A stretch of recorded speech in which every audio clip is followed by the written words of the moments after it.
చంద్రబాబును టార్గెట్ చేశారు కవిత. Phone tapping లో సిట్ విచారణపై కీలక వ్యాఖ్యలు చేశారు. గుంపు మేస్త్రి గుంటనక్క ఇద్దరు కలిసే ఉన్నారు అంటూ చాలా సీరియస్ గా మాట్లాడుతున్నారు కవిత. గుంపు మేస్త్రి మీద తనకు నమ్మకం లేదని, బీసీలకు 42% రిజర్వేషన్లపై డైవర్ట్ చేయడానికే హరీష్ సిట్ విచారణ నాటకం ఆడుతున్నారు అంటూ కవిత అంటున్నారు. సిట్ విచారణతో నాలాంటి బాధితులకు న్యాయం జరగదు అని. కవిత చిట్ చాట్కి సంబంధించి ఇప్పుడు చాలా ఇంట్రెస్టింగ్గా ఉంది. నేను ఎవరితో కూడా మాట్లాడలేను, నేను రేవంత్తో మాట్లాడితే మీ అందరికీ ఖచ్చితంగా తెలుస్తుంది. మొదటి నుంచి చెబుతూనే ఉన్నాను, నేను గుంపు మేస్త్రి గుంటనక్క ఇద్దరిని నమ్మను, వారిద్దరూ ఒకటే, కలిసే నాటకాలు ఆడుతున్నారు. కేవలం సిట్ విచారణ అనేది అటెన్షన్ డైవర్షన్ కోసం మాత్రమే ఉపయోగిస్తున్నారు. కేసీఆర్ నోటీసుల మీద కూడా నేను మాట్లాడానని, అలాగే నాయిని బీఆర్ఎస్ ఉన్నప్పుడే వేరే వాళ్ళకు అప్పగించాలని చేసింది సిట్ విచారణ వల్ల ఇవన్నీ ఏం కాదు అంటూ రకరకాల కామెంట్స్ చేశారు.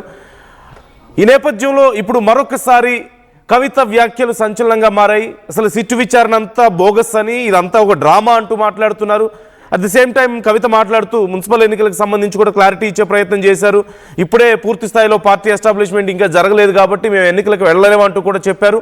తనలాంటి వాళ్ళకి న్యాయం జరుగుతుందన్న నమ్మకం తనకు లేదు అంటూ కూడా కవిత మాట్లాడుతున్నారు. ఒకసారి కవిత ఏమన్నారు, చిట్ చాట్లో ఏ అంశాలను ప్రస్తావించారు, ఒకసారి కవిత మాటలోనే చూద్దాం.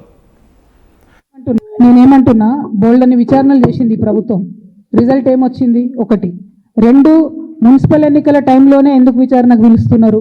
మున్సిపల్ ఎన్నికల టైంలోనే ఎందుకు షో చేస్తున్నారు?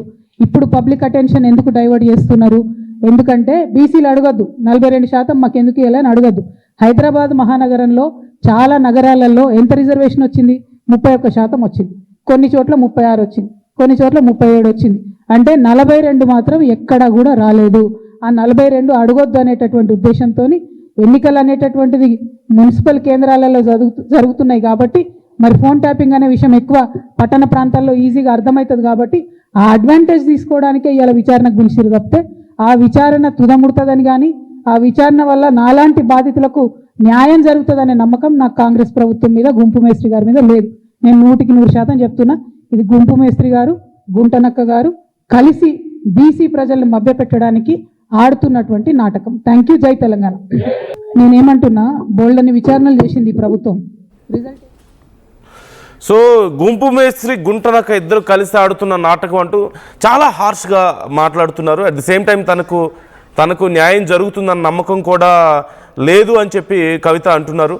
సో మధు జాయిన్ అవుతున్నారు, మా ప్రతినిధి. ఒకసారి మరిన్ని డీటెయిల్స్ తెలుసుకునే ప్రయత్నం చేద్దాం. మధు, ఈ విచారణ మీద నమ్మకం లేదు, ఇదంతా కూడా ఫేక్ అని చెప్పి మాట్లాడుతున్నారు కవిత. సో కవిత ఇంకా ఏమేమి విషయాలు మాట్లాడారు, అట్ ది సేమ్ టైం విచారణకి సంబంధించిన అంశాలకి సంబంధించి కూడా డీటెయిల్స్ ఎలా ఉన్నాయి ఇంకా?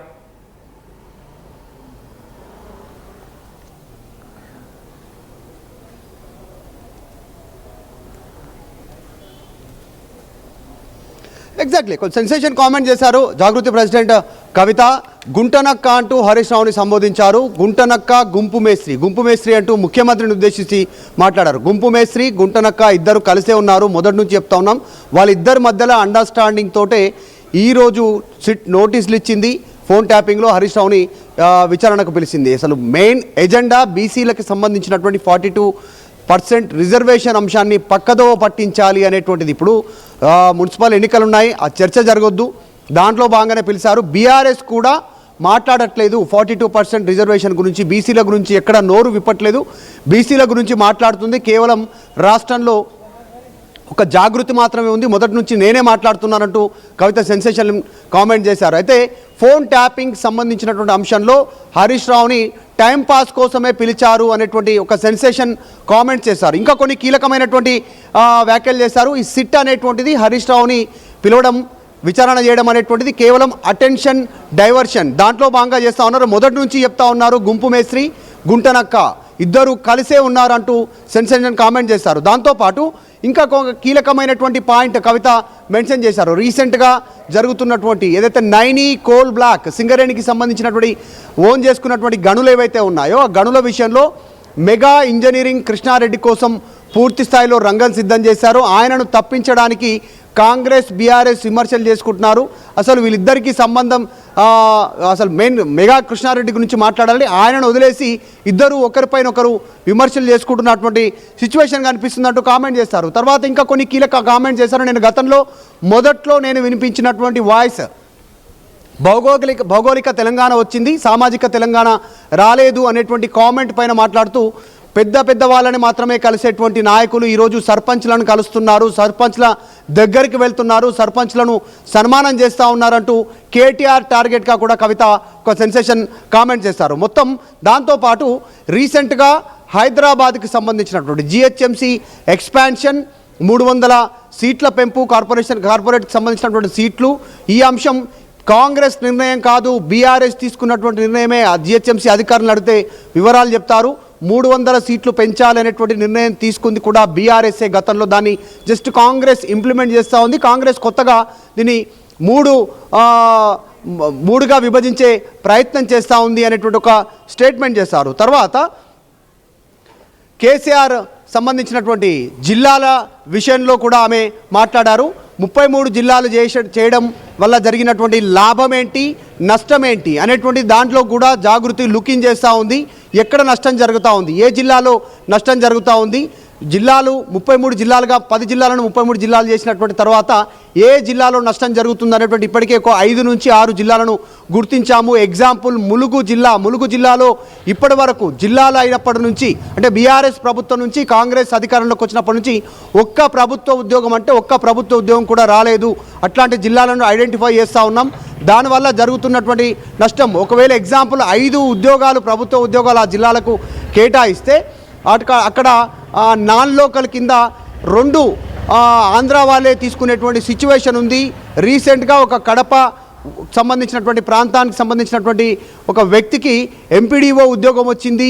ఇది ఎలా జరిగింది, దీనివల్ల నష్టపోతుంది తెలంగాణనే కదా అనేటువంటిది ఆమె మెన్షన్ చేసే ప్రయత్నం చేశారు. ఇంకొక కీలకమైనటువంటి అంశం, ఇక్కడ నాన్ లోకల్ కాదు, మెరిట్ అనేటువంటి అంశాన్ని పొందుపరచాలి. గతంలో బీఆర్ఎస్లో ఉండేది మెరిట్ అనేటువంటిది, కాంగ్రెస్ అధికారంలోకి వచ్చిన తర్వాత ఆ మెరిట్ పదాన్ని తీసి నాన్ లోకల్ చొప్పించడం వల్ల ఆంధ్ర వాళ్ళకే ఉద్యోగాలు వస్తున్నాయి, ప్రభుత్వ ఉద్యోగాలు తెలంగాణలో అనేటువంటిది మెన్షన్ చేశారు. దాంతోపాటు అగ్రవర్ణాలలో ఉన్నటువంటి వాళ్ళందరికీ ఉద్యోగాలు దొరకట్లేదు. సో రిజర్వేషన్ వల్ల ఇక్కడ స్థానికులకు దక్కట్లేదు, రిజర్వేషన్లో ఉన్నటువంటి వారికి దక్కట్లేదు. తర్వాత నాన్ లోకల్కి దక్కుతా ఉన్నటువంటి సిచ్యువేషన్ ఉంది, అగ్రవర్ణాలలో ఉన్నటువంటి పేదలకు కూడా దక్కట్లేదు అనేటువంటి స్టేట్మెంట్ చేశారు. మరొక కీలక స్టేట్మెంట్, సింగరేణికి సంబంధించినటువంటి అంశంలో మొదటి నుంచి సైట్ విజిట్ ఉండింది, కాకపోతే ఈ మధ్య కాంగ్రెస్ అధికారంలోకి వచ్చినాక సెలక్షన్ జరుగుతుందంటూ స్టేట్మెంట్ చేశారు. ఇంకొక బిగ్ స్టేట్మెంట్, ఎస్ నా టార్గెట్ 100% హరీష్ రావే అంటూ కవిత సెన్సేషన్ కామెంట్ చేశారు. కానీ హరీష్ రావు కంటే పెద్ద టార్గెట్ ఉంది. హరీష్ రావు నా టార్గెట్లలో చాలా చిన్న టార్గెట్ అని చెప్పారు. ఖచ్చితంగా హరీష్ రావును టార్గెట్ చేస్తామని చెప్తూనే నా పెద్ద టార్గెట్ వేరే ఉంది. పార్టీ కోసం కూడా దాదాపు ప్రక్రియ ప్రారంభమైంది, త్వరలోనే దీనికి సంబంధించిన విధి విధానాలు ఖరారు కానున్నాయి. సో పార్టీ పెట్టడం ఖాయం, ప్రజల్లోకి వెళ్ళడం ఖాయం అనేటువంటి స్టేట్మెంట్ చేశారు. తర్వాత రానున్నటువంటి మున్సిపల్ ఎన్నికల్లో కూడా ఆమె మున్సిపాలిటీ ఎన్నికల్లో పోటీ చేయాలనేటువంటి ఉత్సాహంతో ఉన్నటువంటి జాగృతికి సంబంధించినటువంటి వ్యక్తులు ఎవరైతే ఉన్నారో వారి కోసం మద్దతు తెలుపుతాం, వారి కోసం ప్రచారం చేస్తామనేటువంటి స్టేట్మెంట్ చేశారు. జనం జాగృతి బాట కూడా ఫిబ్రవరి నుంచి మళ్ళీ ప్రారంభం కానుంది. ముగింపు సభ భారీగా ఉంటుంది. మొత్తం తెలంగాణలో అన్ని నియోజకవర్గాలు, జిల్లాలు, అన్ని వర్గాల ప్రజలను కలుస్తూ ఉన్నాం. వారు ఇచ్చేటువంటి ఫీడ్బ్యాక్తో ఒక నివేదిక సిద్ధం చేయబోతా ఉన్నాం. ఆ నివేదికను కూడా మీడియా ముందుంచి ఎక్స్ప్లెయిన్ చేస్తాం. మేము ఏం అబ్జర్వ్ చేస్తాము, ఉమ్మడి ఆంధ్రప్రదేశ్ నుంచి ఇప్పటి వరకు ప్రజల సంక్షేమం కోసం, పేద ప్రజల సంక్షేమం కోసం తీసుకున్నటువంటి నిర్ణయాలు ఏవైతే ఉన్నాయో అవి ఎందుకు ఇంప్లిమెంట్ కాలేకపోతున్నాయి. ఎగ్జాంపుల్, దళిత వర్గానికి సంబంధించినటువంటి బిడ్డలకు ఇంకా కుటుంబాలకు సొంత ఇల్లు లేనటువంటి పరిస్థితి ఉంది. నిధులు ఎక్కడ దుర్వినియోగం అవుతున్నాయి, వాటిపైన ఫోకస్ చేయనున్నాం అనేటువంటి స్టేట్మెంట్ చేశారు. సో ఇట్లా కొన్ని కీలక స్టేట్మెంట్ చేస్తూ ఎక్కువగా గుంపు మేస్త్రి, గుంటనక్క ఇద్దరు నేను కొట్టినట్టు చేస్తాను, మీరు ఏడ్చినట్టు చేయండి అనేటువంటి ఒక డ్రామా చేస్తూ ఉన్నారు. ఇది తెలంగాణ ప్రజలు గమనిస్తున్నారంటూ స్టేట్మెంట్ చేశారు. మొత్తం జరుగుతున్నటువంటి అంశాలను గమనిస్తూ ఉన్నాం. కొన్ని అంశాల్లో సెన్సిటివ్గా ఉన్నటువంటి అంశాల్లో రెస్పాండ్ కావడానికి జాగృతి సిద్ధంగా లేదు అంటూ కూడా మాట్లాడారు. ఎందుకంటే రీసెంట్గా ఐఏఎస్ ఆఫీసర్లపైన వచ్చినటువంటి ఆరోపణలపైన, జరుగుతున్నటువంటి ప్రచారం పైన నేను ఒక ఆడబిడ్డగా ఐఏఎస్ సంబంధించినటువంటి అధికారుల వైపు ఉన్నాను, వారి పక్షాన నిలబడ్డాను కాబట్టి మాట్లాడట్లేదు అనేటువంటి స్టేట్మెంట్ చేశారు. సో ఈ రకంగా కొన్ని అంశాల విషయంలో కీలకంగా మాట్లాడుతూ బీఆర్ఎస్ కాంగ్రెస్ రెండు నా శత్రువులే, ముఖ్యమంత్రితో మాట్లాడేటువంటి సిచ్యువేషన్ లేదు, ముఖ్యమంత్రితో మాట్లాడితే కనుక నేను 1000 మందికి ఇమీడియట్గా తెలిసిపోయేటువంటి అవకాశం ఉంటుంది, అంత ఈజీ కాదు, నేను ఎవరితో మాట్లాడట్లేదు, నా వర్క్ నేను చేసుకుంటూ పోతున్నాను, త్వరలో పార్టీతో ముందుకు వస్తాననేటువంటి స్టేట్మెంట్